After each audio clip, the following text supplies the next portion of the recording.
We need to talk about this tomorrow. All right. I watched her, and she watched the stranger walking over to the bar. He had a nice open face. What was his name? Todd, that was it. We'd all staggered over from the office. It had been a hard day. We'd arrived as a group, but gradually been diluted by the crowd. I saw familiar faces around the room, which was full of happy people who'd escaped from their offices. Todd was a client who'd come in to check our proposal, and he'd tagged along with us. Now he was trying to buy the drinks, and he was having difficulty because one of the women behind the bar was being shouted at by a rude customer. She was foreign, something like Indonesian, and the rude customer was yelling that she'd given him the wrong drink. Todd came back clutching our drinks. "So, you like danger?" I said. "You make it sound stupid, but yes, in a way." Todd proceeded to tell us about a holiday he'd taken. He and a group of friends had been celebrating something, so they'd undertaken a succession of dangerous sports across southern Africa. Bungee jumping from a cable car going up Table Mountain, scuba diving with white sharks. "Sounds amazing," said Meg. "Did anybody get eaten?" I asked. "You go down in cages," he said. "Cages? I thought you liked danger." "Are you kidding? I'd like to see you jump from a cable car hundreds of feet up." I laughed, but not meanly, I hope. "Haven't you read our brochure? We've arranged bungee jumps. We've done the risk assessments. I can tell you it's less dangerous than crossing the road." "It's an adrenaline rush all the same," Todd said. "You can get adrenaline off the shelf," I said. He shrugged. "So, what's your idea of danger?" I thought for a moment. Real things. Searching for unexploded bombs. Working as a miner in Russia or the Third World. "What frightens you most?" "Lots of things.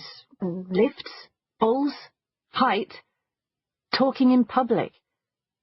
"I don't believe that. It was a good presentation today." "I was terrified beforehand. Always am." "So you agree with me? You like challenges?" I shook my head.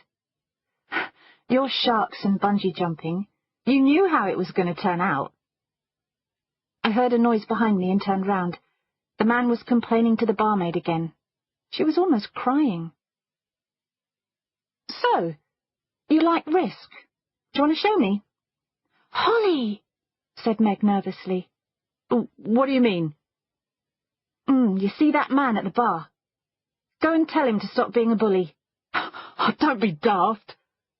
"You think he'll hit you? I thought you were attracted to danger." Todd's expression changed. "It's just a way of showing off." "All right, I'll do it." "No, Holly, don't," said Meg and Todd together. That was the only encouragement I needed. I walked over to the man at the bar. He must have been in his mid-30s, balding and florid-faced. I hadn't noticed how large he was, and I hadn't noticed that he was with 2 other men. "What's going on?" I said. "Who the fuck are you?" "You need to say sorry to this woman." "Fuck off," he said threateningly.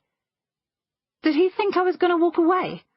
I picked up his drink from the bar and brandished it at him. I could see he was thinking, is this woman going to smash this glass in my face? And I should have been thinking, as Todd had probably been thinking, that this man might be just out of prison. But I was just looking into his eyes. I had the vertiginous feeling of having no idea what would happen in the next 5 seconds. And then the man's face relaxed into a smile. "All right," he said. Delicately he took the glass from my hand. He downed it in one. "On one condition." "What's that?" "I buy you a drink." I started to say no and looked round for Todd. He was gone, as was Meg. "Just do it," I said. He gestured to the nervous barmaid. "This woman, what's your name?" "Holly Krauss."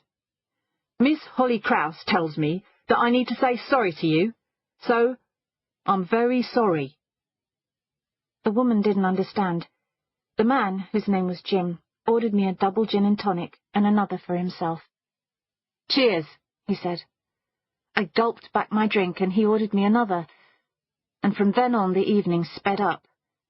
The bar began to feel like a party. I talked to Jim and his friends, who found the whole episode hilarious. I was talking to a man who worked in the office across the courtyard from us, and when he headed off with some friends to a private club for supper, he invited me along.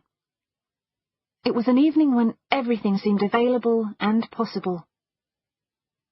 Someone suggested we go dancing. I looked at my watch and saw that it was past midnight. I'd been up since 5:30, but it didn't matter. We all walked there together through the soft autumn air. I danced with a man who spoke Spanish, and then I was in the women's toilets where someone gave me a line of coke. A woman whose name I think was Julia said she was going home now and maybe I should go too, but I wanted something to happen. I danced again, feeling so light, sweating. Then we left. We sat by the river. I put a cigarette into my mouth, and someone leaned towards me to light it, and someone else took it out and kissed me. And then a different person kissed me. Everyone loved me, and I loved everyone. Then I stood up and ran across the bridge. I stopped for breath at last near an arcade of shops, and they found me. 2 of them, I think. One grabbed me round the shoulders and pushed me up against a wall. He said I was wild, and he was wild too. He picked up a brick, and I saw the brick sailing through the air. There was a loud crack, and a violent star spread in the plate-glass window in front of us, and a pyramid of tins collapsed on their shelves. Then the alarm broke over us. He took me by the wrist. "Run!" We ran together. We got into a taxi and were soon speeding along empty streets. After that, there are things I remember and don't remember at the same time, like something happening to someone else, in a film or in a dream. It was me and not me. I was a woman laughing as she went up the stairs in front of him. A woman looking out of a window. "Where the fuck am I?" she said. "Who the fuck are you?" she asked next, but she didn't want to know that either. And he just laughed anyway and lit a cigarette, or maybe it was a joint, and passed it to her. We were on the sofa, then on the floor. If I closed my eyes, lights flashed behind the eyelids, so I kept my eyes open. A face came down before me. I tasted blood. My blood. Good. The carpet burnt my skin. This other woman was pulling off her shirt, buttons spraying, closing her eyes at last and finding herself in a bright-lit world full of shapes and exploding colours. "This is so strange," she said. "Don't stop." I didn't stir, but I knew something was wrong. I managed to squeeze one eye open and felt pain screw its way into my brain. All the colour had gone now. My one eye was looking through the gloom at a door with a scruffy grey toweling robe hanging up.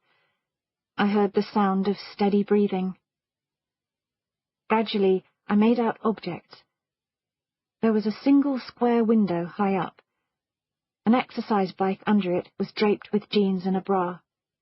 A bottle of wine had tipped on its side. A digital clock showed a sickly 4:46. As I inched myself into the sitting position, I saw there were smears of blood on the sheet. I stood up, and the floor tipped under me. Darting a glance back towards the bed, I saw hairy legs poking out, a shock of darkish hair. I didn't want to know who he was. I picked up my skirt from behind the sofa and found my shirt. Only one button remained, and it was ripped along the armpit. One shoe was under the table, its heel wobbly. After nervous fumbling, I found the other in the corridor. Holding my breath, I edged my way back into the bedroom and collected my bra from the exercise bike. There was something sticky under the ball of my foot. I was standing on a used condom. I peeled it off. I couldn't find my knickers. I'd have to go without them. I needed to get out. I longed to be in a pair of flannel pyjamas, under clean sheets, minty breath. Bag, where was my bag? It was near the front door, contents slopping out in a heap. I shoveled everything back in and closed the door softly behind me. Where was I?